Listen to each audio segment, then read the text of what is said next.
Jadi kita akan mencoba mencari tahu atau kita mencoba menggali lebih jauh tentang office politics dari ketiga orang tamu kita hari ini. Oke, so mungkin pertama kali tak kenal maka tak sayang. Jadi mungkin pertama kali kita mau tahu nih dari para panelis kita apa sih profesi mereka, kemudian mereka kerja di industri apa, dan mungkin penjelasan tentang profesinya mengenai bekerja sebagai apa dan sudah berapa lama juga bekerja di company itu. Jadi mungkin kita mulai dari yang pertama, Ko Agus. Yeah, thank you, Steph. Ya, saya sudah bekerja mulai tahun 94, kira-kira bulan Juni-Juli waktu itu.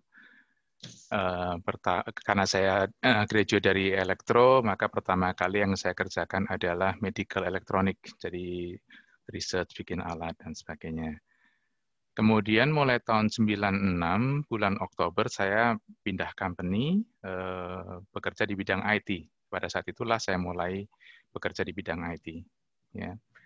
Dan tentunya ada perjalanan di mana saya berpindah perusahaan dan sebagainya. Dan sampai sekarang tetap saya di bidang IT. Saya bekerja di Singapura mulai tahun 2007 di company yang sama, tapi company-nya hanya ganti-ganti nama aja, jadi karena merger dan sebagainya.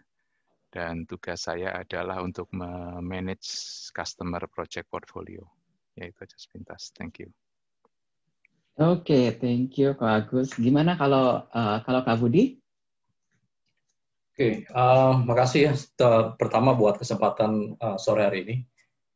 Jadi sekarang role saya di company yang sekarang, mungkin ada banyak yang tahu juga saya kerja di mana.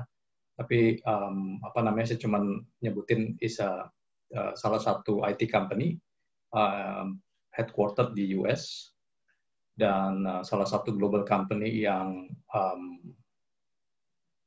menyediakan produk dari mulai aplikasi sampai ke platform, sampai ke hardware, dan juga kita juga jualan services dan juga jualan solusi di atas cloud platform juga gitu ya. Role saya di company ini semenjak jadi saya join company ini tahun 2012 dan sekarang ini udah role saya yang ke-7 gitu ya. Jadi mungkin hampir setiap 1,5 tahun saya ganti role gitu ya. Jadi dari mulai semuanya di sales, cuman sekitar 6 tahun terakhir saya fokus indirect sales jadi lewat partner. Jadi saya manage partner di regions gitu ya. Saya juga manage tim juga di regions within ASEAN gitu ya. Jadi focusing right now di mana maksudnya country fokusnya itu termasuk Indonesia, Philippines sampai ke Pakistan, Bangladesh itu termasuk ASEAN, juga di Thailand, Philippines. Jadi in normal time biasanya saya juga traveling like 50% of my time gitu ya. Cuman ini terakhir saya travel business itu Desember tahun lalu, jadi hampir setahun, which is juga sekarang adaptasi juga ya.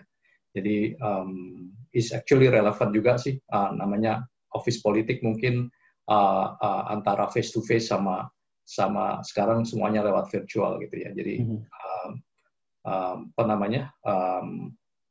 office saya juga masih tutup, maksudnya dalam artian physical office masih tutup gitu ya. Dan kita belum ada rencana untuk buka sampai awal tahun depan. Mungkin dan sebelum di company ini, apakah udah ada beberapa company sebelumnya, Kak Budi? Sebelumnya saya lulus dari elektro di Undip dulu.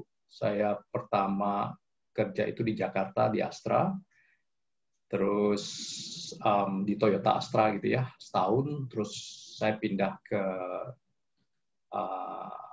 IT company 10 tahun, dan saya juga sempat relocate ke Taiwan setahun, dan in between saya juga sempat kerja di Malaysia setahun juga gitu ya. Jadi saya mungkin udah kerja di 1, 2, 3, 4, 5 company lah. Ini yang company. Dan 3 negara ya?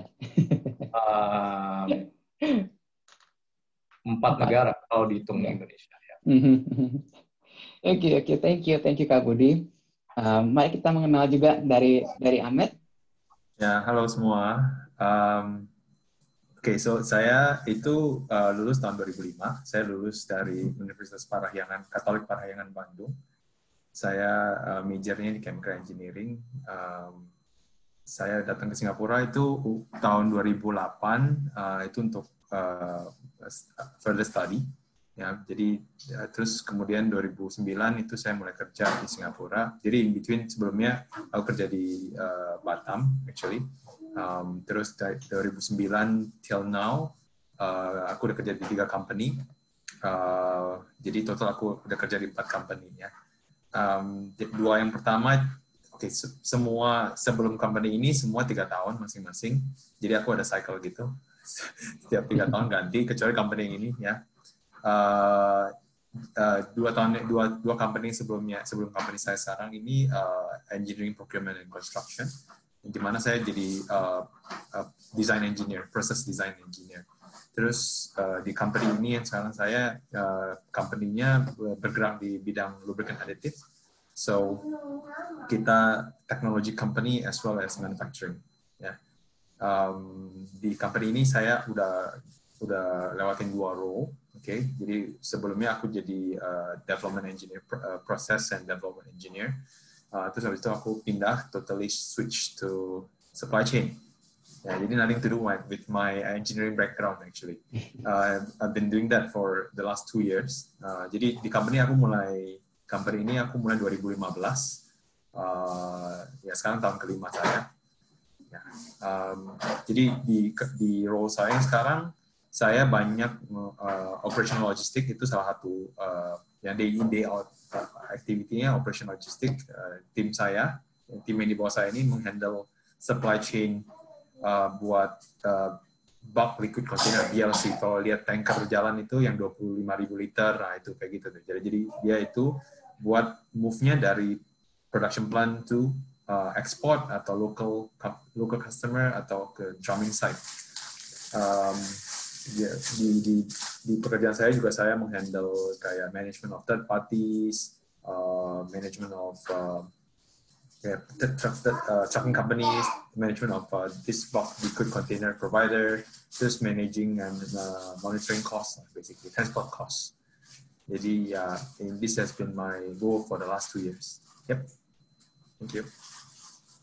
Thank you Ahmed. Dan so far kalau kerja di bidang di engineering atau supply chain, apakah ada kind of office politik? Mungkin kita mulai dulu dengan penjelasan kali ya. Apa sih office politik itu? Kalau menurut Ahmed? Kalau menurut saya sih office politics adalah sesuatu yang dilakukan seseorang atau sekelompok orang gitu ya untuk memajukan gitu ya atau menguntungkan agenda pribadi atau agenda sekelompok orang di atas kepentingan organisasi atau orang lain. Jadi hubungannya tuh sama memajukan agenda diri sendiri lah gitu. Intinya mau menguntungkan pihak tertentu yang bukan tujuan utama organisasi misalnya gitu. Itu biasanya jadi konotasi saya untuk office politics itu it's quite it's bad actually gitu. Tapi ya itu that's not the only explanation. I think the other panelists will give their view gitu ya. Jadi menurut saya office politics itu yang itu gitu. Ya. Kalau dari pengalaman kira-kira gimana sih office politik di kantor Ko Ahmed? Oh nggak ada. ya pasti ada ya. Contohnya yang paling gampang adalah gossiping gitu ya. Gossiping is office politics gitu. Gossiping about your colleague gitu. Taking credits gitu ya for other people itu juga politik sebenarnya, sama mendiskreditkan orang lain juga politik, atau juga maybe Tai Chi, Tai Chi master. Kan kerjaan bukan punya saya nih, terus pindahin orang lain gitu ya. Di dalam kegiatan-kegiatan ini ada lah pasti office politics di kantor. Cuman kalau di kantor saya sih nggak kental ya. Itu seperasaan saya ya. Nggak tahu minggu depan mungkin lebih kental gitu. Nggak tahu. Let's see. Dan mungkin kita bisa cari tahu juga dari Ko Agus, gimana nih Ko Agus? Kalau menurut Ko Agus, apa sih office politik itu? Kalau menurut Ko Agus? Yeah, thank you, Steph. Saya belajar sedikit untuk mempersiapkan persekutuan ini ya. Jadi saya cari beberapa informasi dan saya temukan workplace politics ini ya. Is the process and behavior in human interactions involving power and authority. It involves the use of power and social networking within the workplace to achieve changes that benefit the organizations or individuals within it. Nah, di sini ada dua sih. Jadi politik ada dua. Ada politik yang positif. Politik yang positif ini di mana goal yang akan dicapai itu bermanfaat bagi semua orang. Ya.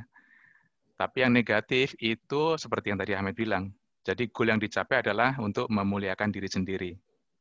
Nah, di dalam politik itu ada unsur positioning. Jadi seseorang ini untuk mencapai satu tujuan itu, dia harus mendapatkan kuasa atau mandat atau pengaruh untuk membawa orang-orang yang dia pengaruhi ke satu tujuan.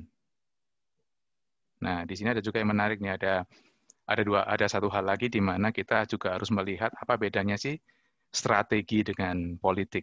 Ya, kalau di sini strategi itu adalah satu cara di mana untuk mencapai tujuan dan merupakan bagian dari political process. Tetapi politik tidak bisa diimplementasikan tanpa strategi. Jadi itu yang mungkin sedikit yang saya dapatkan, yang bisa saya bagikan. Ya, thank you. Dan kalau di tempat kerja Ko Agus sendiri, apa sih konteks office politik itu? Apakah ada contoh-contoh gitu misalnya? Ada, seperti yang Ahmed bilang tadi ya. Jadi ya sharing sedikit aja, saya udah kerja virtual sejak tahun 2016. Jadi headset ini nempel di kepala, mungkin ada bekasnya di telinga saya ya. Dan tentunya interaksi yang dilakukan bukan hanya di dalam, juga bukan di, tapi juga secara global. Jadi dari berbagai negara, dari berbagai culture, dari berbagai approach ya. Jadi dan tentunya mereka juga punya satu cara, misalnya ya yuk kita bersama-sama ke satu tujuan, kita mau sukseskan proyek ini misalnya. Atau juga dalam kondisi tertentu orang bilang situasinya become very political. Nah, di sini biasanya kalau ada problem ya, kalau ada problem tentunya orang berusaha melindungi diri mereka. Ya, itu kita harus kita biasanya harus bisa mendeteksi itulah, dan kita juga react accordingly. Bukan tentunya yang kita berusaha cari adalah win-win solution. Yang terpenting adalah tujuannya apa. Jadi jangan dari sisi saya sih jangan terlalu problem oriented, tapi kita cari ke solution oriented, di mana semuanya dapat benefit. Cuma mau nambahin nih, Ko Agus nih. Kalau misalnya, soalnya Ko Agus kan udah kerja virtually kayak udah hampir 4 tahun ya. Kelihatan nggak sih bedanya tentang office politik pas kerja di kantor sama kerja virtual gitu? Apakah ada bedanya nggak sih? Kalau kerja virtual nggak ada gosip. Ya. Jadi politiknya lebih ke arah formal. Jadi bagaimana seseorang itu entah by email, entah waktu conference call, entah waktu kita one-one, maksudnya face call misalnya, kita kelihatannya dari situ sih. Oke, thank you Kak Agus buat sharingnya. Nah, dan mungkin nih kita ke last panelist kita, mungkin di sales nih Kak Budi nih, mungkin banyak office politik di sales mungkin ya. Gimana nih kalau menurut Kak Budi, apa sih office politik itu dan ada nggak sih contoh-contoh atau konteks office politics di tempat kerja Kak Budi? Oke. Sebenarnya kalau di tempat saya ya, yang sekarang gitu ya, itu kan karena US-based company gitu ya, jadi culture-nya juga influence sama US gitu. Terus kalau ngelihat secara global gitu ya, maksudnya company secara global, itu tuh changes of leadership tuh istilahnya tuh rutin gitu ya. Jadi by right gitu ya, kalau misalnya di APEC gitu ya, kita ganti bos setiap 2 tahun tuh udah istilahnya tuh biasa lah gitu kan. Dan setiap kali ada pergantian di atas, otomatis policy ke bawah juga akan berubah, strategi keluar juga berubah gitu ya. Dan kadang-kadang kalau kita gitu ya, yang on the ground gitu ya, semakin semakin posisi kita expose gitu ya, itu semakin kita ada mau nggak mau harus involve dengan yang namanya politik itu. Jadi tapi sebenarnya saya mau balik lagi sih, misalnya dari saya sendiri, buat saya kata politik itu mungkin secara mindsetnya itu udah terlanjur negatif. Jadi sebenarnya kalau kita ngeliatin politik di luar company itu kan ya negara itu kan juga perlu politik gitu kan. Jadi seperti Mas Agus sama Ahmed tadi udah bilang, itu kan sebenarnya kolektif efforts gitu ya, dari individual sama group of people untuk mencapai satu tujuan yang sama gitu ya. Nah sekarang itu bisa konotasinya negatif kalau kebetulan kita tuh di istilahnya tuh kalau di partai politik tuh kita partai politik yang kalah, jadi kita ngomongnya itu negatif gitu kan. Tapi kalau kita partai politik yang menang, yang organisasi kita tuh stabil, katakan misalnya ada reorg gitu ya, reorg di company. Terus nanti mungkin ada beberapa orang yang overlap. Nah, terus nanti dari tim A sama tim B. Tim A misalnya yang punya lebih higher influence gitu ya, dan orang-orang dari tim B itu yang istilahnya itu yang harus cari kerjaan lain gitu loh. Of course tim A akan bilang this is not politic, this is basically just normal gitu kan. Yang tim B gitu yang harus, yang their job is affected, mungkin akan melihat ya this is just a politik gitu kan. Jadi sebenarnya politik jadi kayak istilahnya jadi negatif gitu loh. Jadi balik lagi sih Kak, di any organization gitu kan, terutama di large organization kita biasanya itu ada line of business beda-beda kan. Jadi kayak di tempat saya itu ada juga yang namanya role kita tuh tergantung dari tim, di mana tim kita. Ada yang sales, ada yang pre-sales, ada yang marketing, ada yang istilahnya finance, HR segala macam kan, semua company kayak gitu, dan kita semua tuh ada interaksi semua. Jadi apalagi kalau company besar yang ada proses gitu ya. Jadi untuk istilahnya tuh untuk namanya sales kan, kita mesti jualan gitu ya. Untuk jualan prosesnya tuh banyak gitu kan. Mesti ada approval dari discount segala macam gitu kan. Terus mesti mungkin ada si partnernya harus ngelihat juga dari sisi dia punya outstanding kredit atau enggak gitu ya. Jadi atau dari sisi compliance dan macam-macam gitu ya. Jadi kepentingan antara tim satu sama tim lain itu bisa berbeda-beda, dan kadang-kadang kalau kita itu istilahnya tuh nggak tahan gitu ya, kita bisa mental gitu ya.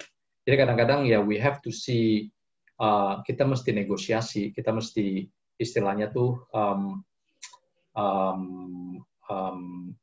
diplomatik gitu loh dalam cara kita untuk menyampaikan istilahnya, even kalaupun kita mau komplain gitu ya, atau kita mau eskalasi, itu mesti istilahnya tuh mesti diplomatik. Karena kalau kita pakai istilahnya yang frontal gitu ya, which is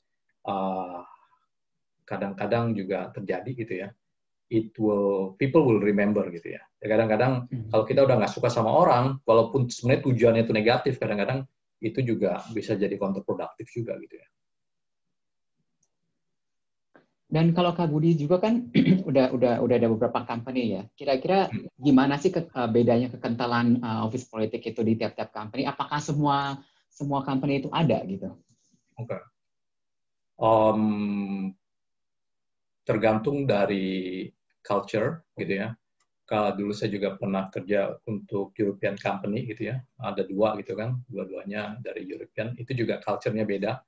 Mereka nggak, istilahnya tuh nggak culture US sama culture Europe itu, kalau culture Europe itu lebih mereka lebih apa istilahnya, mungkin istilahnya lebih sopan gitu ya, nggak as upfront gitu. Kalau kayak di US company gitu ya, kita mau making changes, it can happen very quick gitu loh. You wants to apa namanya istilahnya tuh mau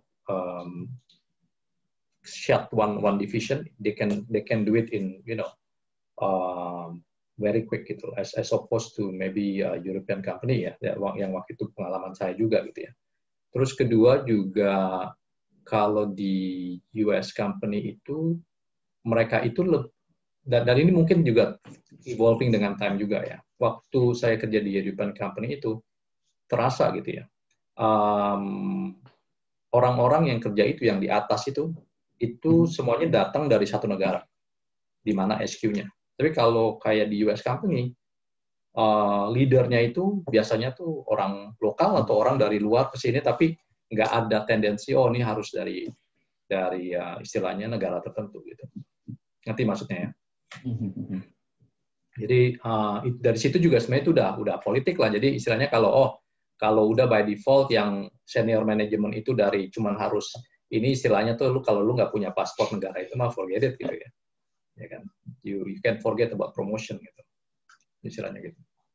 Menarik. Jadi office politik itu nggak cuma sikut-sikutan mungkin di yang IC level ya. Mungkin juga dimulainya itu mungkin dari the top juga ya. Yeah. Dan mungkin kita coba nih ke Ahmed nih untuk tahu boleh nggak sih kita berpolitik di tempat kerja sebenarnya?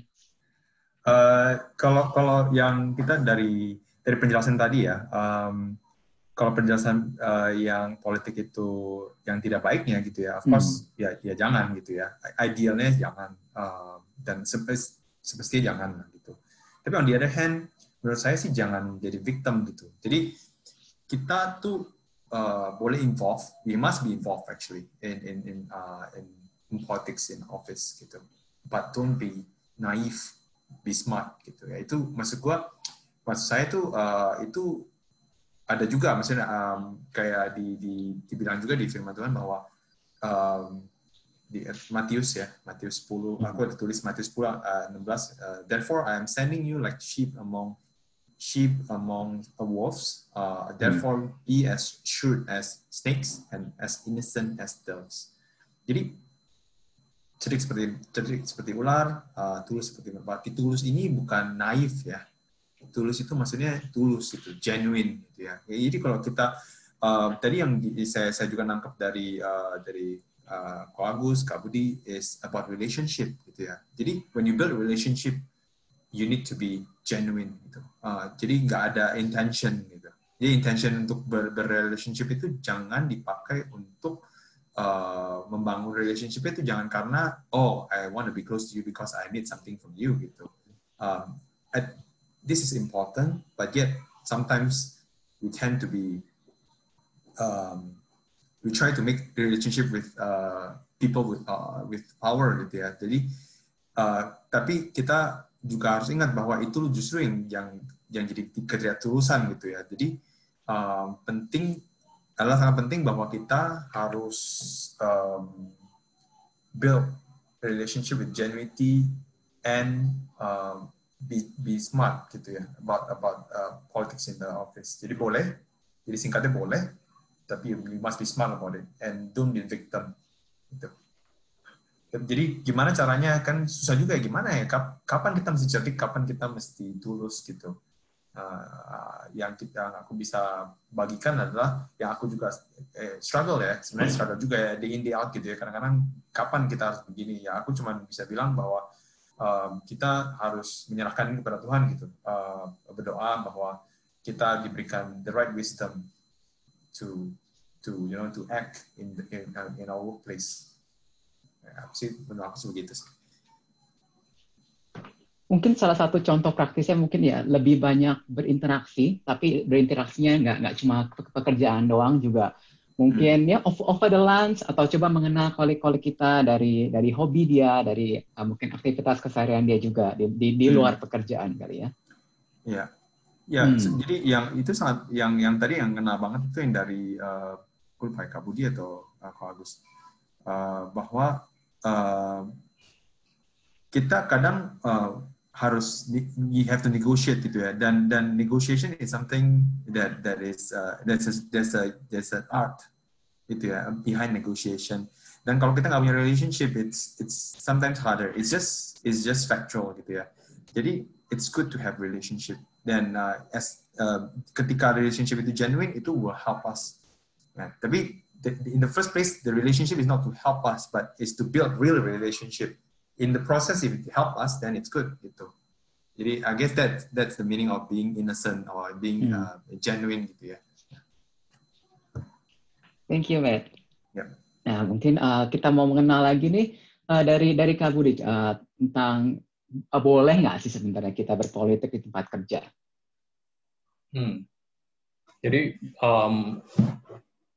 Jadi balik lagi sih ya, kalau sekarang itu karena kita itu berorganisasi di mana, di company gitu ya, dan untuk mencapai goal gitu ya, itu biasanya itu perlu nggak bisa sendirian. Jadi event pun kalau kita punya tim ya, jadi kayak saya juga manage tim gitu kan, dan tim saya scattered kan, ada yang di Filipina, ada yang di Indonesia, ada yang di Pakistan gitu ya, yang culturally juga beda gitu ya.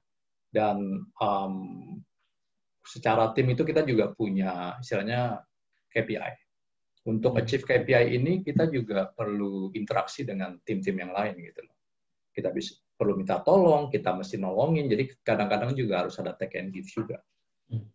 Dan itu mulai istilahnya itu mulai politik. Jadi dalam artian kita pakai politik itu sebagai mungkin arti kata lainnya tuh kayak interaksi gitu kan, antara secara individual atau secara organisasi gitu ya. Nah, semakin besar organisasi gitu ya, interaksinya semakin kompleks. Jadi kadang-kadang kita mesti align, kita punya tujuan itu gitu ya. Kita nggak bisa go against the current gitu loh. Kadang-kadang bisa lah gitu ya. Cuman kalau ikan gitu kan kayak ikan salmon gitu kan against the current, you're going to die gitu loh at some point gitu kan, capean gitu kan. Jadi ya kadang-kadang we have to be flexible gitu loh. Jadi bukan dalam artian negatif ya, fleksibel dalam artian doing something istilahnya non compliance gitu, karena ngomongin orang sales juga kita juga tuh banyak kita safeguarding-nya gitu, yang istilahnya compliant non compliance gitu ya. Kita tiap tahun gitu kita mesti ada training gitu ya, yang namanya anti corruption training, compliance segala macam. Jadi tiap tahun mesti diingetin terus gitu ya. Karena kita dealing nggak cuma dengan private sector tapi juga dengan public sector, dengan government gitu kan, which is very important gitu ya. Jadi mungkin kalau saya summary-kan, berpolitik atau berinteraksi bukan boleh nggak boleh, it a must gitu ya. Karena kita nggak bisa kerja sendirian. Jadi kita perlu ada interaksi itu. Kita perlu berpolitik. Tapi dengan berinteraksi ini, apakah ada so-called kayak batasan-batasannya gitu sebagai orang Kristen sendiri? Oke. Iya. Oke. Kadang-kadang kita juga diperhadapkan dengan situasi di mana tindakan kita gitu ya secara tim gitu ya, itu bisa istilahnya itu mencederai orang gitu ya. that's something that probably kita mesti juga apa namanya, kalau ada sesuatu nih yang kalau misalnya action kita gitu ya, kita udah tahu dan ini udah dilakukan sebelumnya gitu ya. Katakan misalnya kita ada program misalnya untuk partner enablement gitu ya. Saya kan di apa namanya, di Alliance and Channel. Jadi urusan saya itu kan untuk interaksi dengan partner-partner kita gitu ya. Dari mulai yang gede sampai yang kecil gitu ya. Yang kita perlu istilahnya push mereka juga, dan kita perlu apa namanya libatkan orang lain juga. Itu that's okay gitu ya. That is Nobel istilahnya tuh Nobel purpose gitu ya. Tapi kalau misalnya ada istilahnya tuh kalau di account itu ya, kadang-kadang tuh account kita tuh bisa overlapping dengan tim lain ya. Dan kalau kadang-kadang tuh ada yang nakal gitu ya, dalam artian account A punya tim A punya tim 1 gitu ya, account B punya tim 2, tapi account A sama account B itu ada relationship, misalnya parent-child account gitu ya. Terus kita mau jualan nih, yang account kita tuh yang ini gitu ya, terus nanti kita jualan lewat parent-nya gitu ya.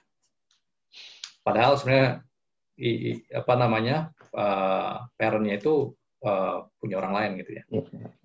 Jadi istilahnya there are some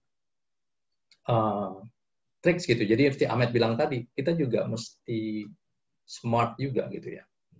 Jadi kalau kita nggak diperhadapkan dengan situasi yang kita dirugikan, kita nggak bisa oke lah ambillah my account gitu kan. Padahal di sisi lain kita punya target yang kita harus capai gitu. Jadi we cannot simply give up gitu ya. Dan then we have to use our influence gitu ya untuk istilahnya menangin project ini gitu ya lewat account kita. Dan kadang-kadang untuk influence itu kita mesti eskalasi, kita mesti apa namanya pursue tim lain juga gitu ya. Dalam artian kalau itu masih ada dalam koridornya, that's fine gitu ya. It's just matter of business, karena kita kompetisi kan nggak cuma internal tapi di luar, ya kan, antara company saya dengan kan banyak kompetisi juga. Then we have to play politics outside our company gitu. How we can influence the partner, influence the customer gitu ya, dengan istilahnya tuh produk kita gitu ya. Jadi I think we have to see we have to do something proportionally. Jadi balik lagi kali ya sama kayak yang seperti Ahmed bilang, kalau kita mesti cerdik seperti ular, tapi kita juga tulus seperti merpati. Thanks Kak Budi. Mungkin next kita mau cari tahu nih dari Kak Agus, gimana sih apakah kita boleh ikut gitu politik di tempat kerja kita? Dan kalau iya, ada nggak sih batasan-batasannya? Iya, saya selain tadi ilustrasi yang diberikan di pendahuluan tadi ya, sama Steph, belajar dari Daniel, ada satu tokoh lagi yang di Alkitab yang kita juga perlu belajar dari dia, yaitu Nehemia. Ya. Kalau kita baca Nehemia pasal yang pertama sampai dengan yang ke-6, itu adalah di mana Nehemia mendapat mandat dari Tuhan untuk membangun kembali tembok Yerusalem. Di pasal 1 itu di mana dia mulai berdoa, mulai bergumul. Kemudian di pasal 2 mulai dia berusaha untuk mendapat perhatian dari raja yang berkuasa pada saat itu, Raja Persia. Ya. Dan di situ dia juga mulai bergumul, mulai mempersiapkan dengan beberapa officials untuk memulai proyeknya, dan kemudian selain itu juga ada musuh-musuhnya. Ya, orang bilang pasti ada yang against, ya, pasti ada pros dan cons dalam kita memulai sesuatu, kita menginisiasi sesuatu. Kita berusaha mencapai satu tujuan, pasti ada yang mendukung, ada yang menolak, ada yang melawan. Ya. Dan dia juga di pasal berapa ini saya lihat, di pasal 5. Nah, di pasal 5 itu di mana yang tadi teman-teman yang lain juga udah sampaikan, di mana dia build relationship. Dia mulai buy-in, dia mulai propose, dan dia mulai mendapat persetujuan, dia mulai mendapat support ya untuk mencapai tujuannya, yaitu membangun kembali tembok Yerusalem. Ya. Kemudian di pasal yang kelima yang bagian akhir itu mulai mereka mulai bergerak di bidang pengadaan dan mulai secara fisik membangun, dan kemudian juga diserang lagi di pasal yang ke-6, dan juga bahkan serangan semakin kencang di pasal yang ke-6 juga. Nah, again, kembali kepada tujuannya. Kalau tujuan kita misalnya yang biasanya di company yang bersifat internasional itu mereka yang lagi sedang gencar-gencar lakukan adalah the change, ya kan? Kalau kita bisa maksudnya mengubah company culture ke arah yang lebih baik, yang orang bilang nggak become very political misalnya, yang sehat dan sebagainya. Tentunya bukan nggak ada politik ya, tapi dalam arti politik yang terjadi di company tersebut adalah politik yang bertujuan untuk memajukan kita secara bersama, secara organisasi, dan bukan orang yang berperang saling mempromosikan diri sendiri, saling maju, saling menjatuhkan, saling sikut-sikutan dan sebagainya. Nah, itu tergantung dari tujuannya menurut saya. Jadi kalau dijawab secara straightforward boleh, tergantung tujuannya, ya. Dan masalah yang biasanya dihadapi adalah kalau kita melihat company-company yang very high performing, maksudnya gerakannya sangat cepat, kemudian transaksi bisnisnya juga very fluktuatif, ya, naik turunnya sangat cepat. Biasanya di tempat-tempat seperti itu office politik bisa menjadi tidak sehat. Nah, di situ kita harus hati-hati. Kita sebagai orang Kristen, bagaimana posisi kita? Apakah integritas kita dilihat oleh orang? Apakah kita dipercaya? Apakah kita dilihat sebagai orang yang ambisius? Apakah kita dilihat sebagai orang yang mengutamakan kebersamaan dan sebagainya? Itu yang kita harus hati-hati. Itu aja. Thank you, Kak Agus. Yeah.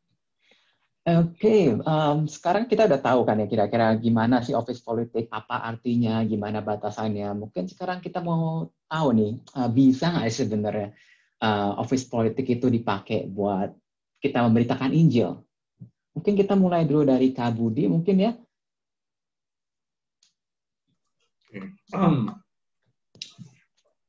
Gimana? Apakah kita bisa memakai office politik untuk memberitakan Injil? Ya, pertanyaannya itu kan ya.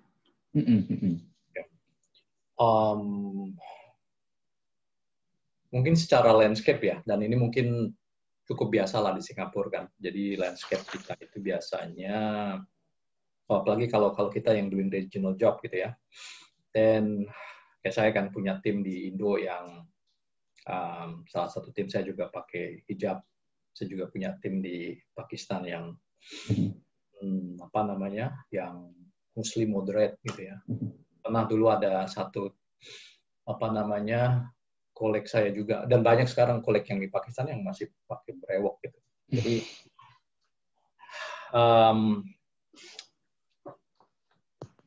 mungkin salah satu culture juga ya di company kita itu ya, dan ini mungkin well known ya, dan kalian juga mungkin pernah dengar juga gitu ya, banyak company di US terutama kan, Facebook lah, Google lah, ya kan, yang punya inclusiveness campaign dalam company. Jadi di tempat saya juga itu ada satu website sendiri yang kita juga once in couple of months kita ada edaran gitu kan, yang formatnya tuh pakai rainbow lah ya istilahnya, you know what I mean gitu kan. Jadi dalam artian is very open culture. Terus kita juga promote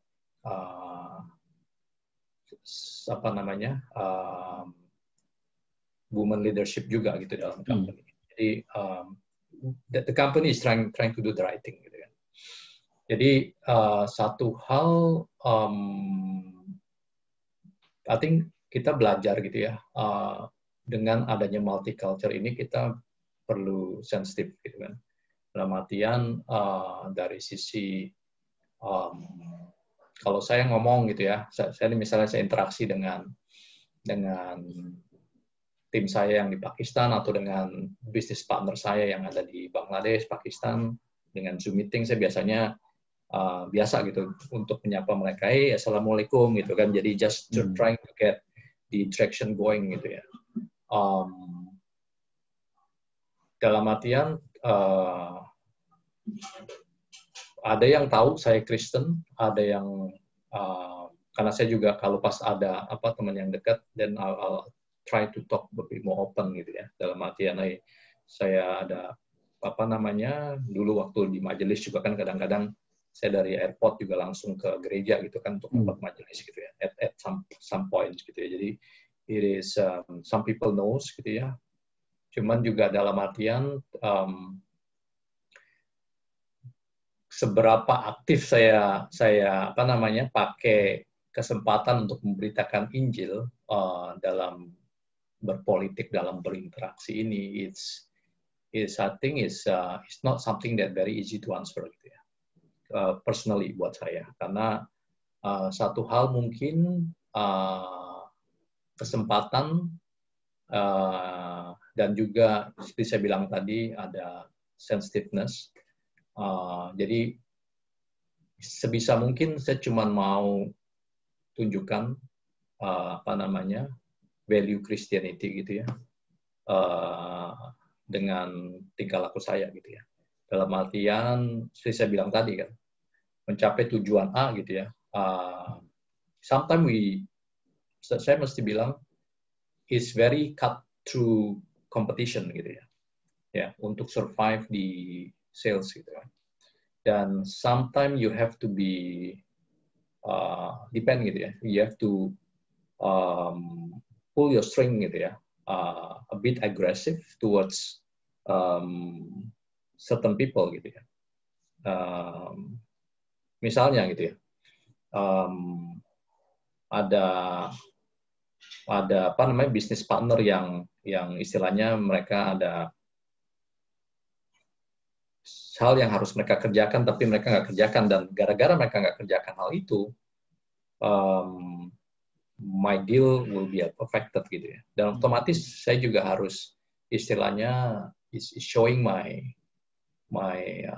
authority to them gitu loh, ya kan. Jadi kalau itu dibaca sebagai kalau gitu kan Kak Budi nggak menunjukkan kasih gitu kan ke orang lain gitu kan. Iya, maybe gitu ya. Tapi kalau I'm just going to be being polite gitu ya, then I'm not going to meet my target gitu. Then I'm going to not showing, dalam artian kalau kita dibebankan suatu KPI gitu ya, it is also a good example kalau kita bisa achieve KPI itu gitu ya. Nggak cuma ke kita tapi juga ke tim kita, juga ke keluarga, ke teman-teman juga gitu. I think I stop my answer to that. Aku nggak tahu aku udah melenceng atau enggak. Mungkin mengasihi bukan cuma kayak baik gitu ya ke semua orang, tapi kita juga mesti benar, kita juga mesti ada stand kita dan menunjukin value Christianity kita. Mungkin kita mau cari tahu nih dari Ahmed, mungkin di different industry mungkin ada gitu ya kesempatan buat menginjili mungkin nih. Gimana nih Ahmed? Menurut saya sih kita menginjili bukan dengan cara, kalau saya sih bukan dengan cara memberitakan, mesti kasih tahu gitu, ini ada Injil, you must read it, gitu ya. Not that way, but more so by showing your colleagues that you can be terang dan garam gitu ya. Jadi dengan jadi terang dan garam, dengan melakukan hal yang benar, itu juga cara untuk menunjukkan value Christians kita kayak yang Kak Budi sharingkan tadi. Jadi dengan cara ini kamu tahu bahwa orang-orang juga bisa lihat bahwa kamu itu orang yang berbeda gitu. Jadi kamu mengasihi musuh, that's a very strong word gitu ya. Mengasihi orang-orang yang mungkin bertentangan sama kamu dengan dalam ide, dalam apa, itu juga bisa menunjukkan bahwa you are different. You are different. Why are you different? Then maybe they will find out eventually. Then you're different because you believe in Christ gitu ya. I think that's the way that we show it. Then that's the way that God works in us. Dan satu hal lagi yang contoh praktis adalah ketika orang-orang yang kan, maksudnya kita sebagai kita punya role di kerjaan kita, banyak sekali yang bertentangan sama kita juga gitu ya, yang nggak sejalan dengan pemikiran, ya itu biasanya akan kentara gitu ya kalau misalnya dalam meeting, mungkin akan selalu mencoba mencari perbedaan gitu ya. Jadi dengan Tuhan juga nggak akan kecewa kalau kita melihat mereka gagal gitu ya, kita malah membuat kayak situasi di mana kita meridicule mereka gitu, atau menjelek-jelekan mereka, atau ngetawain mereka, even ngetawain gitu ya. Itu juga menunjukkan bahwa itu tidak menunjukkan value Christianity gitu. Itu contoh praktis aja gitu ya. Karena kan kalau bisa ada yang gagal gitu ya, we tend to want to, look, that guy is not successful gitu ya.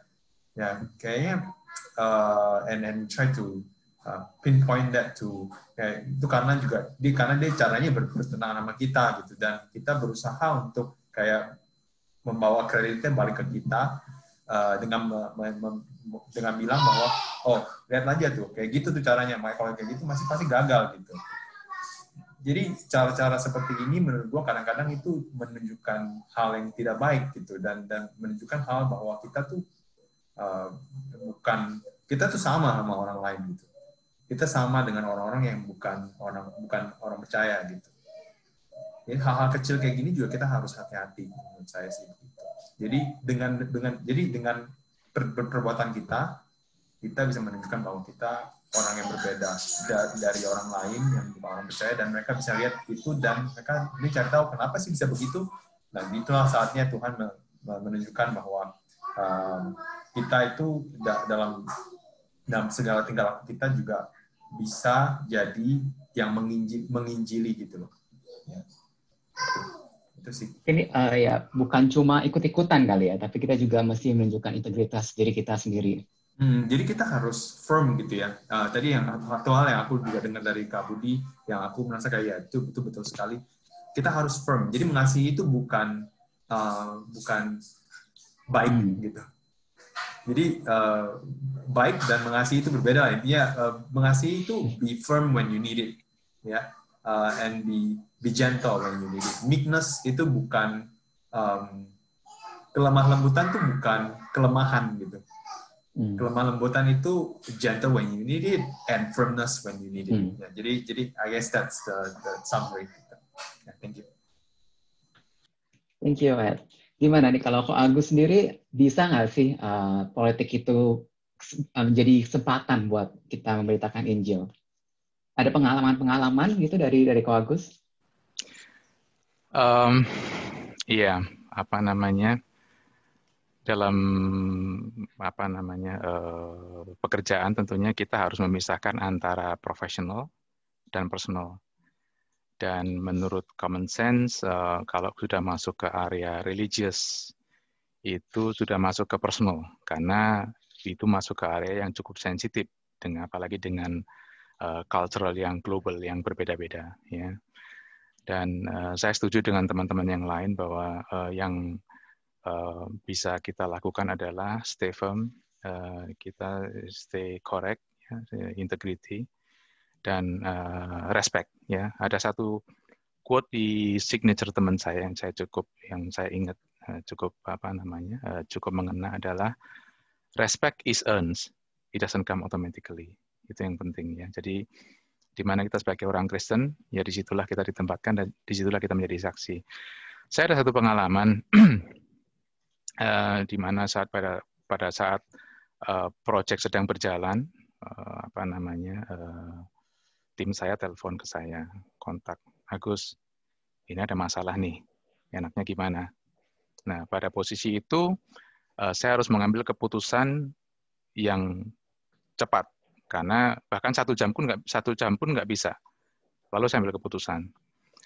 Dan setelah keputusan saya diambil, setelah saya mengambil keputusan, kemudian ada problem. Nah, saya panik karena saya mengambil keputusan. Saya bisa aja blame ke tim saya. Kamu orang teknik, kenapa kamu nggak ngomongin saya kalau keputusan saya salah? Saya bisa ngomong seperti itu. Tapi instead of that, saya menunggu saat yang tepat.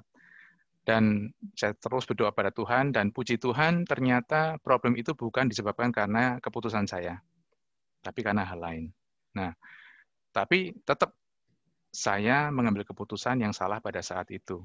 Nah, karena virtual, kemudian saya invite conference call di customer leadership level. Saya invite cuma 2 orang. Dari sisi customer yang interaksi dengan saya langsung, dan dari sisi vendor lain. Di vendor lain dalam arti tentunya dalam satu customer ada beberapa vendor, dan saya salah satunya. Ya. Saya cuma invite 2 orang, tapi ternyata yang saya invite jadi mengembangkan conference call ini. Jadi semakin banyak orang yang datang. Padahal itu session yang saya subjek conference call saya tulis confession. Jadi cukup sensitif gitu loh ya. Ya udah, saya jelasin di situ. Nah, saya bilang itu salah saya karena saya mengambil keputusan, dan tapi saya juga jelaskan bahwa ternyata problem yang terjadi barusan itu bukan karena itu. Tapi bagaimanapun juga karena keputusan saya salah, saya harus membenarkan. Maksudnya mengoreksi, ya kan? Dan saya punya proposal yang akan saya lakukan adalah seperti ini. Dan pada saat itu kebanyakan orang-orang dari Europe, ya tadi Budi juga udah bilang bahwa Europe orangnya lebih lenient, memang seperti itu. Ada yang dari US juga tapi nggak banyak. Nah, kemudian surprisingly, puji Tuhan, mereka bukan menyerang saya, tapi kita berkolaborasi mencari solusi terbaik. Bagaimana kita bisa memitigasi kesalahan ini dengan impact yang sekecil-kecilnya. Dan singkat cerita, semua conclude bahwa oke, kita lakukan ini. Dan tentunya happy end. Ya, puji Tuhan. Itu suatu perjuangan yang nggak mudah, karena di situ saya udah pasrah. Kalau mau sepertinya orang udah tinggal sendirian bawa bendera putih, orang-orang udah siap tembak lah. Tapi puji Tuhan keadaan dibalikkan oleh Tuhan seperti itu. Ya, gitu aja. Jadi intinya mungkin kita juga mesti mengandalkan Tuhan, nggak cuma dengan kemampuan kita sendiri, kita juga mesti mengandalkan Tuhan, even dalam office politik gitu ya. Iya, jadi dalam berpolitik bagi saya, kalau memang salah, ya akui kita salah. Dan jangan korbankan orang lain, ya karena again mungkin kita bisa saja pada posisi orang bilang terpuruk ya dalam kondisi itu, tapi ya itu merupakan satu bagian dari pembelajaran kita. Makanya kita harus stay firm, dan disitulah kita dilihat oleh orang bagaimana kita sih berkecimpung dalam dunia kerja kita. Apakah kita bisa menjadi orang yang dipercaya atau menjadi orang yang tentunya tidak diperhatikan, ya. Thank you, Kak Agus. Ini pertanyaan berikutnya mungkin mirip-mirip nih, mungkin udah dijawab dikit-dikit dari tadi, tapi mungkin kalau panelis kita mau nambahin juga boleh. Sebagai murid Kristus gitu, sebagai murid Kristus bisa nggak sih kita apa sih yang bisa kita lakukan buat improve relationship between people, between our interaction, atau sehingga kita juga bisa tetap menjadi saksi gitu di tempat kerja kita. Mungkin ada yang mau nambahin atau ya dari panelis kita? Mungkin saya deh. Jadi aku juga coba share satu case yang saya hadapi recently gitu ya. Jadi ada request ke saya bahwa saya disuruh jadi penengah gitu ya.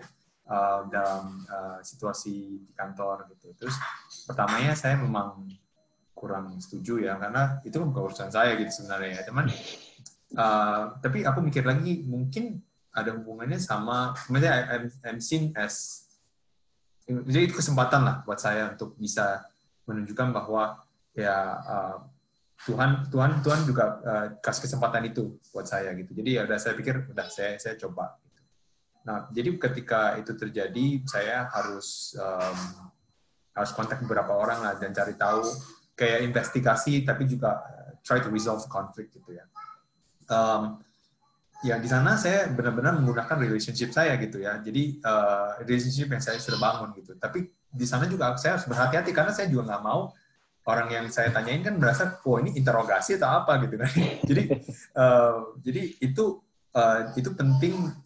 Jadi kamu harus benar-benar apa yang namanya? I guess what I did that time was I really prayed before I do all this thing gitu. Karena aku juga nggak mau ngasih impresi yang salah gitu ke orang. Gitu kan. Jadi relationship yang sudah kamu bangun dengan baik gitu ya, jadi hancur gitu ya. Karena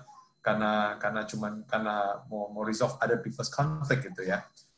Jadi to a certain extent aku berusaha gitu ya, dan berusaha mencari informasinya. Dan ketika semua itu udah terkumpul gitu ya, aku ya udah aku appease certain people. Aku bilang, oh kayaknya yang kita mau cari tahu adalah bukan interogasi tapi mencari tahu faktanya lah. Jadi kita juga mau resolve the situation and move forward first gitu ya. Jadi mereka juga lebih nggak seagresif itulah. Tapi ketika diminta kedua kali, yang saya lakukan adalah saya menolak untuk probing further. I say, look, I've already gotten your information, so I mean you need to do your own stuff. Intinya saya ngomong begitulah. Jadi this is as far as I can go gitu. And you got what you need. If you need any further information, you can approach the person. Jadi I guess tadi pertanyaannya kan gimana kita bisa improve gitu ya. I think it goes back to the principle gitu ya. Satu pertama yang tadi gue bilang soal building relationship, genuine relationship, that's very important. Not only because you need people, then you build the relationship. Itu kita bisa improve relationship in general. Yang kedua bahwa kita selalu doain lah untuk segala sesuatu yang kita mau lakukan. Ada satu orang manajer saya, ex-manajer saya, dia tuh, aku belajar juga dari dia. Maksudnya aku benar-benar mengenal Kristus lewat dia lah, itu waktu aku di Batam. Dia, amazingnya tuh dia memberikan, dia bertanya even the smallest thing to God. Itu. Jadi aku merasa itu kayak contoh yang luar biasa gitu. Karena kita merasa kayak this is a small issue, I'll just do it myself gitu ya. We don't involve God in our decision making. Itu yang aku lately aku ingat-ingat lagi gitu. Jadi aku merasa ini sangat penting, apalagi dalam situasi di kantor yang nggak kondusif misalnya, itu makin lebih penting lagi gitu. Ya, itu yang kedua lah. Yang ketiga adalah the night is always darkest before the dawn. Gitu ya. Jadi but remember, God is in control regardless gitu ya. Jadi kita harus percaya juga sama Tuhan bahwa ini adalah semua dalam remit-nya pemeliharaan Tuhan gitu. Jadi kita jangan putus harapan. Solusi bukan berarti kita harus berada di tempat kita bekerja gitu ya. Solusi bisa jadi di luar tempat pekerjaan kita, mungkin kita harus berhenti atau apa gitu ya. Cuman itu mungkin biar ekstrim. Tapi God is always in control. That's what we need to remember. Jadi I guess kadang-kadang kita akan merasakan ada situasi di mana kita akan merasakan relationship-nya itu memburuk dulu baru akan membaik. Jadi night is always darkest before the dawn gitu ya. Karena kita in a certain way, kalau kita ngomong soal integrity, soal non-compliance kita we must stand firm gitu on our decision gitu ya. Dan itu bisa make things worse gitu. Actually, it won't improve the situation at that point gitu. Tapi by being so, right, yang paling penting adalah kalau kita berdiri teguh gitu ya, kita bisa menunjukkan kepada orang-orang bahwa ada loh cara ini loh. Ini juga cara untuk berkarir gitu. Bahwa kita nggak harus kompromi dalam segi integritas, dalam segi kompromi dalam compliance atau situasi di mana kita harus dihadapkan ke corruption atau bribery, itu extreme situation sih menurut aku ya. Walaupun kita nggak semua dihadapkan dalam situasi itu. Ya. Tapi kalau ngomong soal yang kita juga nggak harus nggak harus selalu melawan arus, in a sense ini kalau hubungannya sama gray area gitu ya.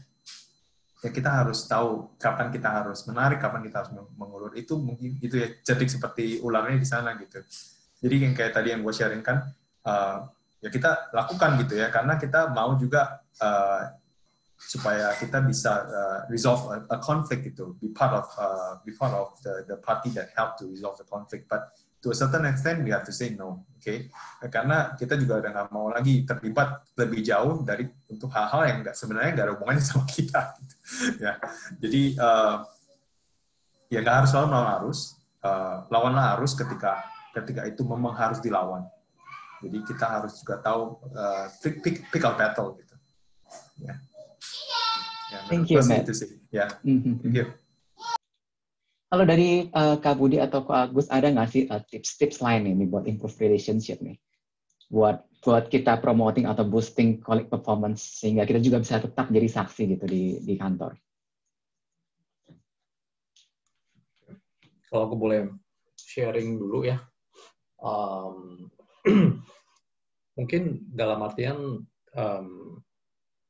sebenarnya salah satu tugas kita juga gitu ya. At least in my current role gitu ya, kita juga perlu karena kita di measure secara tim gitu ya. Jadi kalau kita doing well, colleague kita tuh nggak doing well, the whole istilahnya tuh KPI itu bisa jadi nggak bagus gitu, ya kan? Jadi kalau katakan penjualan di negara A gitu ya, karena aku punya responsibility katakan di 4 negara, terus ada kolektif lain yang doing another one gitu ya. Kadang-kadang aku juga harus bantuin dia gitu. Aku harus step in gitu ya, dan istilahnya do beyond my my responsibility on the paper gitu ya. Tapi kalau kita ngelihat itu sebagai teamwork, then we have to help juga gitu ya. Dari situ sebenarnya juga kita ada kesempatan juga gitu untuk showing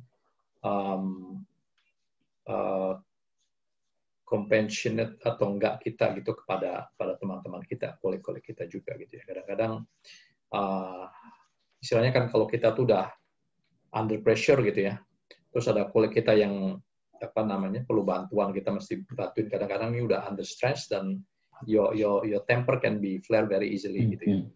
Ya kan? Jadi how you can actually control your coolness gitu in certain discussion gitu ya. Itu yang kadang-kadang juga saya juga masih struggle to be honest. Karena the time is limited segala macam, dan kita mesti kadang-kadang ngeliatin seseorang yang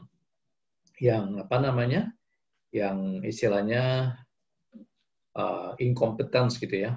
Jadi kita tuh kadang-kadang kurang nggak sabar gitu kan. Jadi istilahnya kalau kita punya anak kecil gitu ya, kadang-kadang kan kita juga gregetan gitu kok gini aja nggak bisa gitu ya. Jadi kadang-kadang kita sama kolega kita juga bisa ada situasi seperti itu juga gitu ya.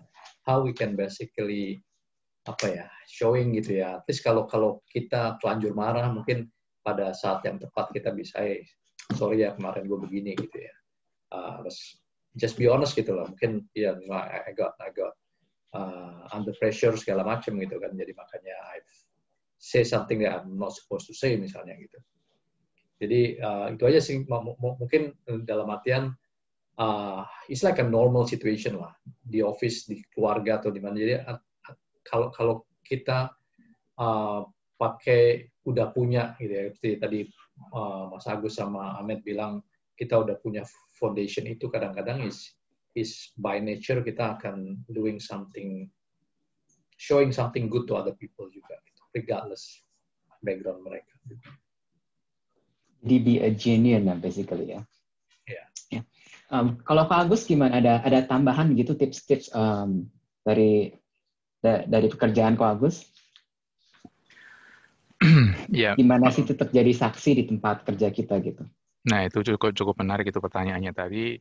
Stefanus juga sempat briefly ngomong bagaimana kita sebagai murid Kristus, ya kan?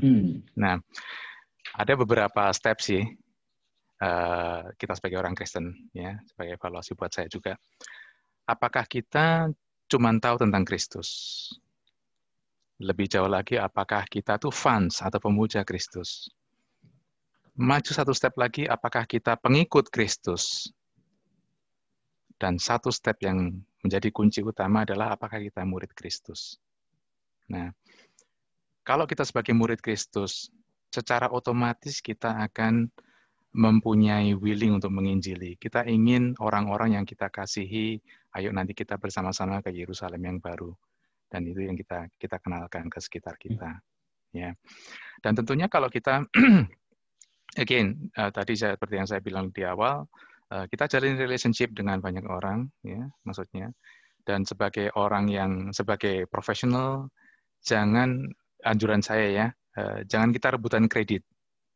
Tahu ya, jadi kalau kita mendapat sesuatu yang bagus, Agus, kamu luar biasa kerjanya. Semuanya kebalikin ke tim, karena tim yang mengerjakan itu, mereka yang secara langsung dan sebagainya. Nah, tentunya kita akan dilihat bagaimana kita menjalankan quote-unquote politik kita, bagaimana kita menjalankan leadership kita, bagaimana kita menjalankan pekerjaan kita. Dan puji Tuhan kalau ada orang yang melihatnya, maksudnya orang yang mau melangkah lebih lanjut dan dan start untuk membuka diri untuk relasi yang lebih dekat, misalnya secara pribadi bertanya dan sebagainya. Ya. Ya saya mau sharing aja, tapi bukan berarti saya mau membanggakan diri saya. Saya pernah bekerja di satu company di mana mayoritas orang-orangnya berbeda dengan kita. Ya, maksudnya dengan cara pandangnya, kemudian kehidupan mereka dan sebagainya. Nah, memang di satu sisi kita build relationship bagus dengan mereka secara profesional, juga secara personal kita bukan terus mau menjatuhkan mereka dan sebagainya. Tapi tentunya ada saat di mana kita itu quote unquote agak disingkirkan karena kita beda pandangan. Ya. Nah, tapi kondisi itu bukan berarti kita bukan menjadi saksi bagi mereka karena kita quote unquote disingkirkan. Yang saya alami adalah sebaliknya. Ada salah seorang yang datang kepada saya, dia bilang, Mas Agus, saya bisa ngomong sebentar. Waktu itu saya masih rambut saya masih penuh, jadi masih muda. Dan dia ngajak omong-omong, dia bilang, Mas Agus, saya melihat Anda ini beda. Dan ternyata dia adalah seorang Muslim dan mulai tertarik dengan kenapa saya begitu. Dan singkat cerita, saya bagikan, dia tertarik karena dia bilang pacarnya dia juga Kristen katanya. Ya, tapi dia sedang ada masalah sesuatu yang dia sedang alami dan dia juga tertarik di kekristenan. Dan ada beberapa saya beri kaset rohani dan sebagainya untuk dia lebih belajar. Ya, tapi cuman dalam waktu singkat aja gitu. Ya. Jadi hal seperti itu yang kadang di luar di luar kesadaran kita sebenarnya dilihat gitu loh. Apalagi kalau kita tampak beda. Ya. Jadi jangan putus asa kalau misalnya pada kondisi tertentu bahwa sepertinya kita dijauhi oleh teman-teman yang mempunyai pandangan yang berbeda. Karena pada saat itulah di mana kita bisa menjadi saksi Kristus. Gitu ya. Ya, mungkin saat ini kita bakal lihat dulu nih udah ada beberapa pertanyaan yang dari rekan-rekan pemuda. Mungkin kita coba nih jawab dulu pertanyaannya. Bisa tolong di show Slido-nya?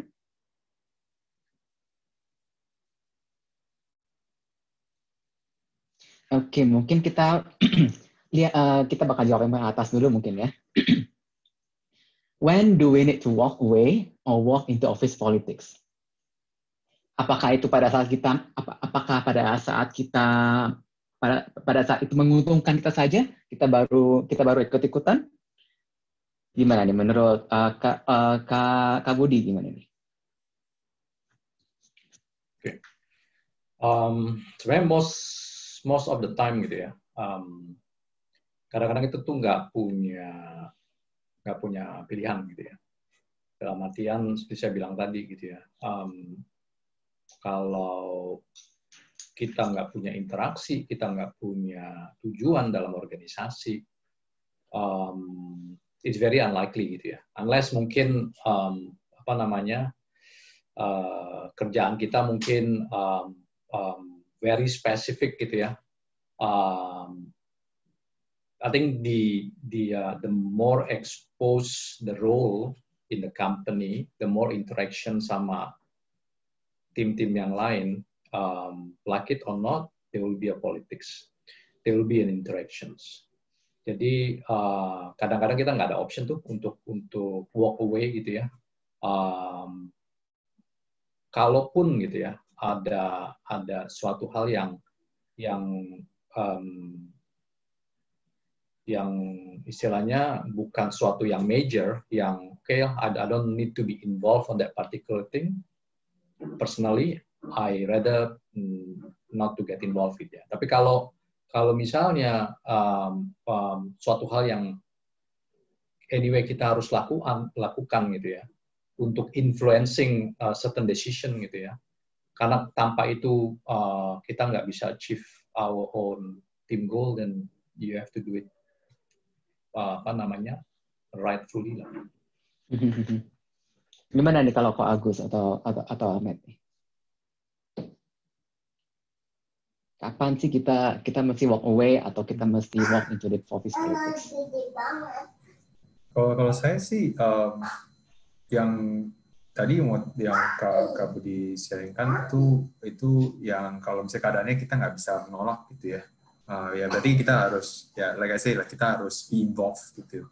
Tapi kalau misalnya udah, I guess kalau misalnya udah terlalu toxic gitu ya, toxic itu maksudnya udah mulai ke arah yang detrimental gitu dengan relationship segala macam ya, itu in a way kita harus bisa try to walk away from it gitu. Kecuali kalau kita harus emang kita wajib di sana, ya itu nggak bisa gimana-gimana. Tapi kalau misalnya kita punya option untuk walk away from a toxic office politics, we should. Ya mungkin selaras juga sama yang dari Kak Budi bilang, ya soal kalau misalnya nggak ada hubungannya sama gue, ya sebisa mungkin ya gue nggak usah ikutan lah gitu kan. Ya conserve your energy gitu. When you have to walk into office politics is, I guess, kalau itu ada hubungannya sama kita, ya itu atau ada hubungannya sama project yang kita jalani, itu you have to be involved. Ya, if you shy away, it will come back to you. Maksudnya kayak misalnya ini ada diskusi tentang project kamu emang heavily politik ya, I suggest that you be there involved gitu ya. Kalau lu nggak ada di meeting itu, nanti arrow-nya ke lu semua bisa jadi. At least you have a chance to speak your mind there, gitu ya. Ya, I guess gue nggak tahu juga konteksnya apa pertanyaannya, tapi ya itu pragmatisnya begitulah gitu ya, praktikalnya begitu. Ya. Pak Agus ada yang mau ditambahin juga? Iya, singkat aja kalau politik itu, office politik itu sifatnya umum, sepertinya susah bagi kita untuk walk away. Cuman mungkin kita nggak masuk dalam permainannya. Jadi dari sisi kita yang harus kita siapkan adalah stay legal, quote unquote ya, stay legal, stay truth, stay integrity.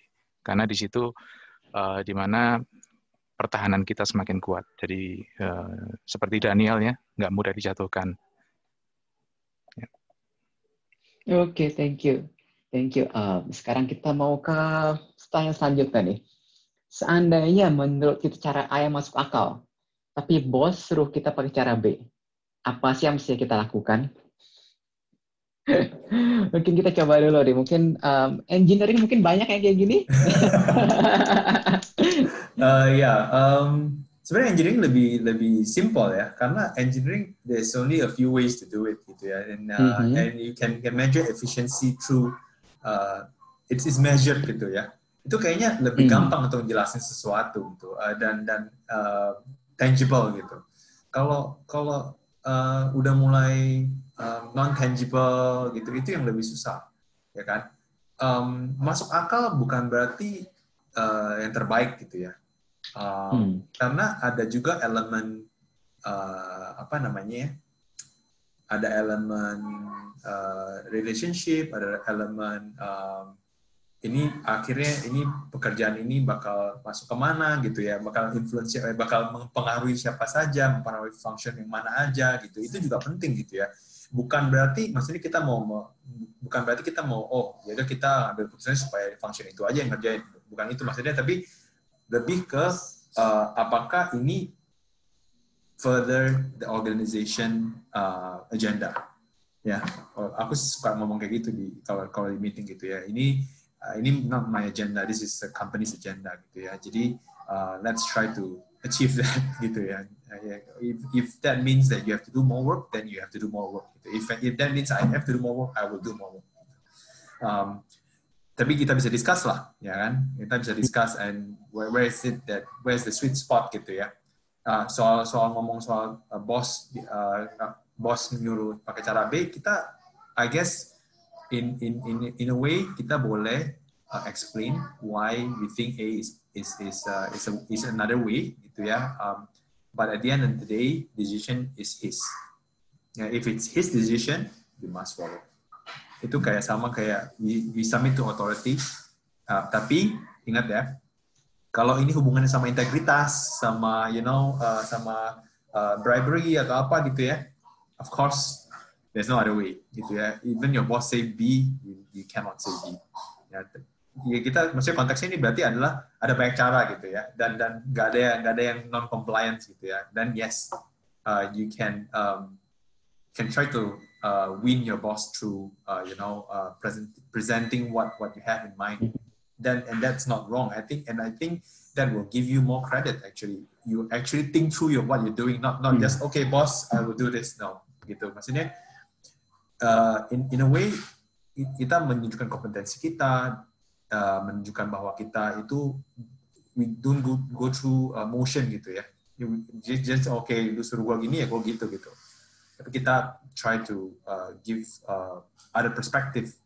That's very important. Tapi at the end of the day, like I say, it's his decision, and once he make that decision, you have to follow that decision. Jangan tengah jalan bilang nggak kan, dia ngomong B, lu bikin A, terus dia udah bilang B, lu tetap kerjain A. Itu namanya nyari gara-gara gitu kan. Itu menurut saya. Dan mungkin jangan malu kali ya buat nanya atau buat discuss gitu sama bos. Ya, karena mungkin ada beberapa poin yang mungkin kita nggak tahu atau kita nggak sadar, tapi bos kita lebih punya gambaran gitu ya, buat keseluruhannya. Dia ada gimana kalau bigger picture ya, benar. Gimana nih kalau Ko Agus? Ada tambahan dari Ko Agus? Ya, kalau saya lebih melihat dari sisi dua hal ya. Yang pertama kalau hal teknik gampang sih, cari ahlinya. Ya, kita minta pendapat ahlinya. Ya. Tapi kalau kita lihat dari sisi strategik atau manajemen, tentunya kita perlu beberapa kali diskusi ya untuk alignment. Jadi kalau kita bilang kita punya cara yang masuk akal, berarti mungkin bukan cara yang terbaik, tapi kita tentunya punya background, punya alasan, punya rasional kenapa kita pilih cara itu. Ya. Dan kita berusaha mencari konsensus sih dengan negosiasi, dengan bagaimana kita buy-in, atau mungkin perlu satu kepala lagi untuk memikirkan bersama gitu ya. Dan lebih baik dan sebaiknya adalah pada akhirnya kita punya konsensus bersama daripada saling mempertahankan. Kalau dari Kak Budi sendiri ada tambahan-tambahan tips gitu ya? Apa sih yang kita bisa lakukan kalau kita menghadapi skenario ini? Tadi si Ahmed sama Mas Agus sudah cover almost everything lah ya. Tapi mungkin aku mau coba tambahin, karena kadang-kadang kita juga ada di posisi sebagai atasan gitu kan. Jadi gimana kita memposisikan kita juga kalau kita punya, saya approach-nya biasanya kalau saya ada permasalahan, dan ini bukan permasalahan yang rutin gitu ya, yang kita perlu brainstorming. I will first try to have a discussion with my team gitu ya. Jadi saya akan tanya juga ke apa namanya, ke orangnya gitu ya. Ini ada begini, kira-kira kamu ada pendapat apa? Saya juga udah punya ide, dan kita diskusi bersama gitu ya. Dan biasanya kita akan, kalau misalnya caranya dia itu buat saya lebih make sense, then I will just go ahead, then we just make that decision gitu ya. Cuman tadi apa namanya juga di sharing juga ada situasi yang just happen juga recently gitu ya, yang big boss gitu ya punya pendapat sesuatu gitu yang bukan nggak masuk akal, cuman dia pikir that's the right thing to do, cuman kita sebagai tim tuh punya pendapat yang agak berbeda dengan dia gitu ya. Dan terus karena dia insist gitu ya, then you have to do the plan A gitu ya. Amit juga bilang tadi kan, then we have to submit to the authority, right? We don't want to basically go against, kalau dia udah insistent ke sana gitu ya. We do it anyway, and we wasted 2 weeks gitu. Then we fall back to our plan, which is plan B. I mean, we cannot tell to the boss, should have done our part, right? Kita juga nggak bisa gitu kan. Kadang-kadang, you just need to, istilahnya ya, terima aja gitu loh. Dan dalam artian, as long as dalam koridor ini ya, semuanya masih compliance ya. This is all nothing to do with non-compliance thing gitu ya. That is fine gitu loh. As long as not affecting apa namanya, dan kita ngomongin ini wasting 2 weeks of certain deal yang involving large large opportunity gitu kan. Yang dalam artian ya kita ngegerutu juga lah dalam arti kalau pas kita ngomong nih maksudnya certain deadline is basically just passing by gitu. Jadi ya apa namanya sometimes we don't have an option. Iya, dan mungkin kalau nggak dicoba kita juga nggak belajar kali ya. Iya, ya kita ada satu lagi nih pertanyaan nih dari teman kita. Apa sih yang the most common office politics and gimana handle ini office politics? Mungkin kita mulai dulu dari Kak Budi. Most common ya. Most common itu nih kalau ngomongin sesuatu hal yang istilahnya tuh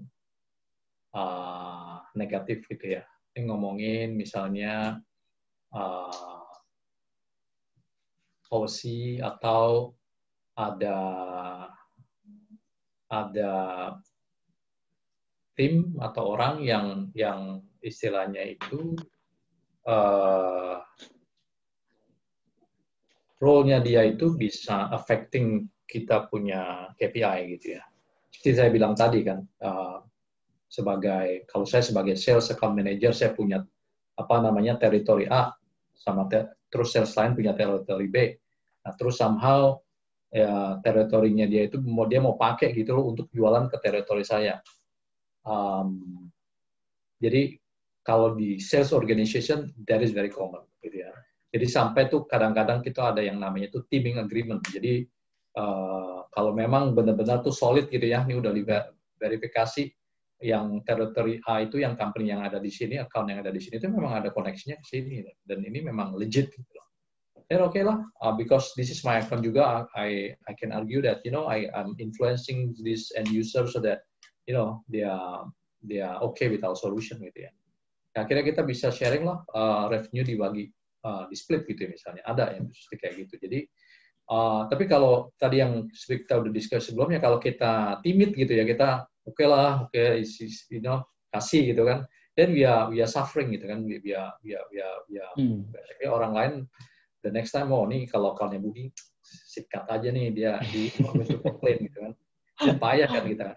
Jadi dari situ, karena udah misalnya bertahun-tahun gitu ya, udah doing sales, jadi dan naturally gitu ya, untuk survive tuh kita mesti punya that sort of skill gitu ya, untuk stand up to defend yourself, to defend your territory gitu ya. Jadi sepenting kadang-kadang kita mesti ngerti apa namanya, dirty tricks gitu ya, supaya kita bisa be prepared kalau ada orang lain tuh doing dirty tricks ke kita. Jadi kita nggak bisa bilang, oh we not supposed to know that sort of thing. Kita mesti tahu. Jadi maksudnya tahu itu bukan kita melakukan gitu ya. Soalnya kadang-kadang ada kesempatan juga kita melakukan itu pada orang lain. Nah itu jangan gitu. Tapi kalau kita udah tahu trik apa yang orang lain itu bisa lakukan ke kita, dan kita can be more prepared lah, dalam artian dan kita bisa prepare our own, you know, account, our own customer. Nanti kalau misalnya ada your parent company bilang belinya lah mereka, jangan, ini kan lu yang pakai, lu yang beli gitu loh, jangan biarin yang mereka yang beli gitu, misalnya gitu. Ini misalnya ngomongin ada grup konglomerat gitu ya, misalnya headquarter di Hong Kong, di Jepang gitu kan, terus kita apa namanya, account kita tuh katakan Indonesia, terus nanti bisa tuh yang account yang di Jepang gitu, oke, akhirnya belinya di Jepang lah. Kita nggak dapat apa-apa gitu ya. Jadi kita mesti proaktif dan kita mesti play smart juga. Thank you Kak Budi. Kalau Kak Agus gimana nih? Kalau di tempat Kak Agus, apa sih yang most common? Kalau secara general sih biasanya politik itu semakin terasa kalau ada problem atau ada sesuatu yang salah gitu ya. Jadi di mana orang bilang everyone is protecting their back, jangan sampai ada masalah. Dan yang kedua adalah tidak ada yang mau, biasanya kita paling susah kalau dapat sign off ya, maksudnya agreement, ya oke, keputusan ini diambil persetujuan bersama, kemudian oke, kita agree, itu yang agak susah. Nah, dalam kondisi seperti ini yang menurut pikiran saya adalah kita fokus ke solusi. Karena saya banyak belajar dari orang-orangnya, maksudnya bagaimana mereka mengatasi masalah, fokusnya ke solusi dan bukan kepada siapa yang salah. Kadang orang paling cepat ke situ ya. Wah, kondisi seperti ini, siapa yang salah? Jangan seperti itu aja. Ya. Jadi solution oriented. Jadi mungkin lebih fokus kepada masalahnya, bukan kepada orangnya ya. Iya, ke solusi dari masalah itu. Gimana kita bisa menyelesaikan bersama-sama. Ya. Nah kalau Ahmed gimana nih? Kira-kira apa sih yang sering gitu yang terjadi di office politik di kantor? Yang tadi yang di-sharingin sama Kak Budi sama Pak Agus itu kayaknya udah cover sebagian besar. Mungkin yang lebih day in day out tuh aku mau nambahin aja mungkin gossip. Itu juga salah satu hal yang like it or not it's there gitu ya. Gossip biasanya hubungannya sama talking about other people's either weakness atau kegagalan atau apalah gitu ya, atau yang kita sebenarnya nggak punya, either kita nggak punya informasi lengkap atau apa gitu ya, tapi ya kita sebisa mungkin jangan terlibat dalam gossiping. Itu sangat penting lah, karena kalau kita terlibat itu bisa nggak baik untuk karir kita kalau kita terlibat dalam gossiping. Itu juga salah satu hal yang bisa kita pikirinnya begini aja lah, kalau kita terlibat gitu ya, nanti on the other hand kita juga bakal digosipin gitu, dan itu juga nggak baik buat kita. Jadi stay away from gossiping. If you have to listen, just listen. don't contribute. Ya, tapi kalau misalnya udah going too far, if you need to make a stand, you make a stand gitu. Itu juga penting ya. Kalau misalnya kayak udah mulai mendiskreditkan orang gitu ya. Kalau if you know certain information gitu ya yang lu bisa disclose, you should gitu ya. Ya, tapi intinya kalau lu nggak bisa, intinya jangan membuat situasi lebih buruk, itu juga sih. Ya, untuk gosip. Dan yang lain adalah yang soal kredit, itu juga sering ya, take credit from other people gitu ya. Kita juga harus selalu ingat bahwa apalagi kita working team, itu harus selalu ingat bahwa ini is a team effort. Ya. Kalau di in a bigger platform where your boss pointing out that okay, Ahmed did a good job gitu misalnya gitu ya. It's always important to pass on the credit in that forum atau in the forum where it's possible gitu. Jadi selalu ingat bahwa yang kamu lakukan ini bukan cuma kamu doang gitu ya. Thank you, Matt.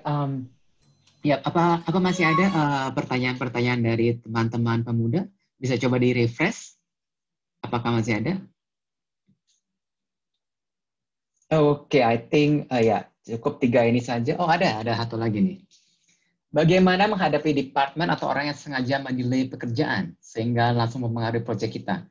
Kapan kita harus soft approach and hard approach? Berarti mungkin lebih mirip gimana cara kita show gentleness, gimana kita show firmness ya. Coba mungkin salah satu dari panelis kita, mungkin Kak Budi, secara udah ada pengalaman nih ya. Ya sih, tadi mungkin sudah sempat ngomong juga sih tentang apa namanya, kadang-kadang kita semua tuh karena banyak company itu yang process oriented gitu ya, yang kadang-kadang tuh harus untuk real example gitu ya, untuk closing the deal gitu ya, you need to have a checklist 1 to 10 gitu ya. Yang 1 itu dikerjain sama tim 1, yang 2 kerjain sama tim 2. Then you, as a so-called the owners, the owner gitu ya, then you have to basically overseeing all this process kan. Dan kita kadang-kadang harus dari mulai apa namanya send request, send reminder gitu kan. Orang masing-masing kan busy kan, dan kita juga nggak bisa assume kalau kita assign itu kerjaan ke orang itu, they will be coming back within certain time period yang kita harapkan gitu. Kadang-kadang dia mungkin juga lagi ada beban kerjaan yang apa namanya yang banyak gitu ya. Jadi mungkin this sort of interaction itu kadang-kadang ya we have to play our interaction tuh very apa ya politely gitu ya, karena orang ingat kan. Jadi kita mesti jadi treat orang tuh sebagai respectful juga gitu ya. Karena kadang-kadang nih kita dikejar deadline dan mereka tuh kadang-kadang harus drop the ball gitu ya, the other project that they are doing untuk attend kita punya request gitu kan. Jadi kadang-kadang then you have to basically say your appreciation ke mereka juga gitu ya. Ya kan, jadi kalau pertanyaannya sih secara sengaja mendelay gitu ya, biasanya sih sengaja mendelay itu nggak ada gitu ya. Dalam artian mungkin kalau mereka nggak ada respect ke kita mungkin gitu ya. Tapi biasanya kita udah belajar lah, dan kalaupun gitu ya ada individual yang istilahnya tuh nggak performing gitu ya, yang nggak bisa deliver what they're supposed to be deliver, kadang-kadang kita ada chance satu untuk escalate itu ke bosnya, ya kan? Atau then we tell the boss, assign me somebody else gitu ya, yang bisa bantuin aku, dan the whole thing basically is walaupun kita punya istilahnya itu nama department, kadang-kadang tuh your name, your credibility is important juga gitu ya. Jadi kadang-kadang banyak hal gitu ya, yang kalau misalnya ada eskalasi, kita sebagai manajer juga kita dapat eskalasi itu juga dari tim lain gitu. Kalau mereka ngelihat tim kita tuh nggak bisa perform what they supposed to do gitu ya, atau di assess sebagai nggak capable gitu. Jadi ya there are many ways lah, untuk trying to achieve our goal gitu ya. Tapi key-nya mungkin aku summary-in, I think we have to treat people well, then we have to be also jangan apa-apa eskalasi juga kan. Kalau semuanya dieskalasi dan istilahnya saya selalu punya istilah gini gitu. Kadang-kadang saya sendiri dapat permintaan nih dari tim saya atau dari tolong dong nih bantuin eskalasi ke sini gitu ya. I was telling them, per quarter I only have 2 joker cards gitu ya ke dia gitu ya. Jadi gue nggak bisa semua throw joker card sekarang gitu loh. Then I don't, karena kadang-kadang it's always about take and give, gimana kita appreciate orang. Jadi misalnya banyak di tim saya juga yang kita engage dengan back end gitu kan, back end kita ada di India gitu ya. Dan saya juga ajarin ke tim saya gitu, jangan setiap kali butuh lu baru reach out ke mereka. Kan sekarang kita ada komunikasi banyak kan, ada WhatsApp, ada Slack, kita secara itu pakai Slack. Jadi kita slacking aja lah kalau pas lagi ada waktu gitu loh. Hey, happy Deepavali, how's your family, bla bla bla kan. Dalam artian it's all about personal relationship. Jadi build relationship, dan mungkin satu lagi mungkin jangan emosi kali ya. Jangan apa-apa langsung eskalasi, ya. Like I said, right? If you're the boss, then you keep getting the escalation, you're getting numb juga gitu loh, ya kan? Kalau eskalasi itu make sense, he can understand. Tapi kalau misalnya eskalasi itu nggak make sense gitu ya, kadang-kadang ada kan orang yang gitu yang nggak sensitif, langsung eskalasi. Then you'll be running on your joker card gitu loh. Ya benar Kak Budi. Gimana nih Ahmed atau Kak Agus ada tambahan gitu, gimana caranya tips-tips gitu menghadapi orang seperti ini yang sengaja mendelay gitu? Aku tadi sih udah jelaskan sangat baik ya oleh Kak Budi.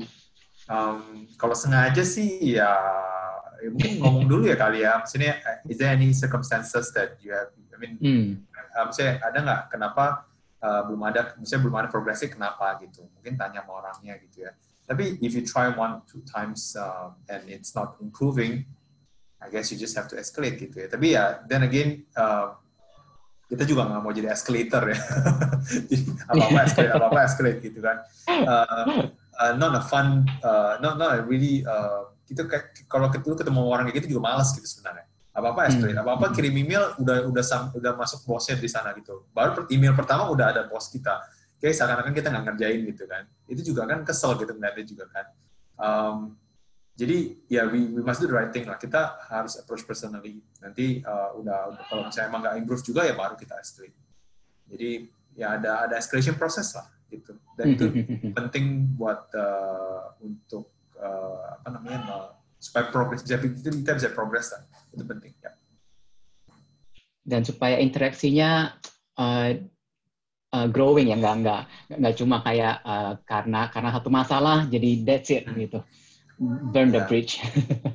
Ya, Pak Agus ada tambahan juga? Iya, kalau ada kata sengaja berarti ini masalah attitude ya.